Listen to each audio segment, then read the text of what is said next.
do you do specifically to actually convert people inside your authority funnel, inside the Instagram funnel? I'm going to show you what it takes, what a cold prospect goes through, and how it turns into cash money, cash collected at the end of the day, all the steps you need to do, all the different job roles you can hire in the meanwhile. So let's go. Here's the funnel. It's quite simple. I'm going to give you some scripts as well you can run. Number one, there is the cold prospects. These people come through video ads, one-pager ads, follower ads. So the cold prospect's going to see these, right? And the role you can hire for this page is just the growth specialist who's going to help you with ads, right?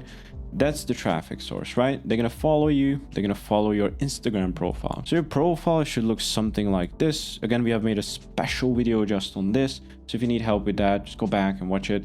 But in general, profile picture, authority, bio, VSL, client highlights, start here, lifestyle reels. And this is your most converting landing page built to convert. Let's go back. Okay, so they see this. They see the highlight reels. They see the story sequences. They see the long content, the short content, and that's what qualifies them. That's what nurtures them, right? Here you can hire a content manager and an editor for the short form, the content and the story sequences, or you could do it yourself. I mean, if you want to. I mean, the story sequences I generally do myself and we have an editor, but you can also do, this is an optional, but I like to do it, is add them to close friends, right? So if you've not seen my video on it, which you should have, on Instagram story sequences, what you can do is basically add them to close friends. And then the first story in close friends is just basically gonna cut the line, right? Don't overuse it, like every 2-3 days use it.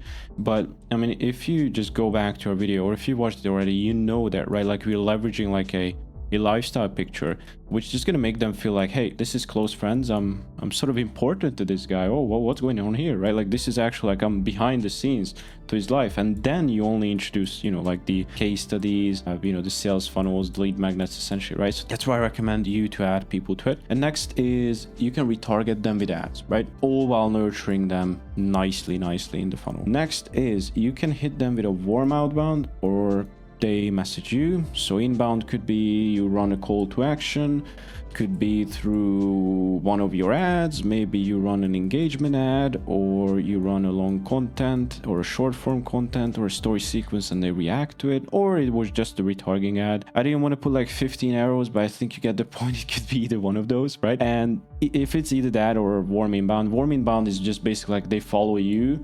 Like for example, they follow you through a carousel or video ad, and then you hit them up. You can start a conversation, you send them the lead magnet, you follow up with them until you have got them onto a sales call, right? It could be turned into a follow-up call if they don't buy, and then you close them.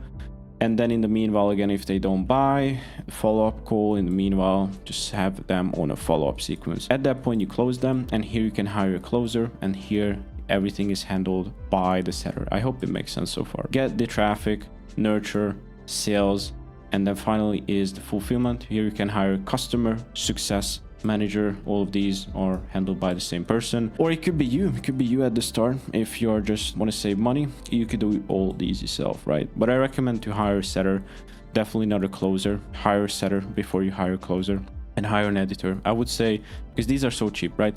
Generally appointment setters you can hire commission only. That's what we do. That's what I recommend. If you need help with that, just hit me up. And editors are quite cheap, right? So long form content, short form, they're quite cheap. The story sequences you can edit yourself, right? And back to onboarding. So fulfillment, just have nice fulfillment. I'm not going to go too in depth. Get testimonials, client results, and then finally just increase MMR by having upsells, resells, or cross sells, right? So I mean, good example for us is generally we have, you know, the high ticket program, the inner circle. We have the Citadel, which is broken into two parts. So the community, which is just a slow monthly cost, $47 a month. And then we have the info offer, which is basically what you're watching, the whole package, right? All the knowledge, all the SOPs, all the information material for $1,000, right? You might be seeing this in the future, probably increase the pricing on this. We're just adding too much value to it every single week, right? So that's it. If someone signs up for the info offer for 1K, you know, the goal is so they get that much information, they implement it, and they either get onto one of our cross sells, which could be like a software package that we sell, or, you know, it could be that they're doing outbound. We have a video automation sequence. So we have Zoom automations, Google Drive automations for a few $100 a month. or we help them out with tenants, etc. And you know, that could be one of your cross sells. An upsell could be a high ticket programs, could be that you got them on the low ticket. So make sure you have these in mind when you're starting out. You don't need to have all this, just have one thing and then add an upsell or a cross sell to it. I would say it's 80% marketing and 20% sell. You don't want to be, I don't want to drop names here, but you don't want to be the people who are forcing people onto 10K programs who don't have the money to go for it, and they're just telling them and selling them the dream life because their sales is through the roof, it's 200%, and they got in through a crazy offer. That's the only reason they bought. You don't want to be that person. You want to have the marketing do most of the heavy lifting, and the sales just really come to you naturally. And that's how people actually pay in the DMs. So if you want the exact scripts, you can actually pause the video here. This is what we do. You just copy the same thing, just tweak it on your own. And it's just so easy, right? Like, you ask people about your current opener. If they say no, do this. If they say yes, do this, right? And then just make the logical flow. I know it might seem a little complex, but I mean, it's just so simple, right? Like, people can only reply to a few things at a time. There's not much else they can, you know, come up and think and say. So that's why this is so helpful. So the setter can just take a look at this. Again, this is just some example. Just make sure to create one for your own. And really, this is the whole funnel. You don't need to complicate this. If you follow this simple structure, you're gonna do amazing, and you can run ads to it, or even if you're just running it organically, this is going to absolutely cook for you. If you need any help, if any of the points were unclear, message me on IG or Discord and I'll get back to you. Hopefully you got some value out of this, and I'll see you in the next one. Cheers, my friend.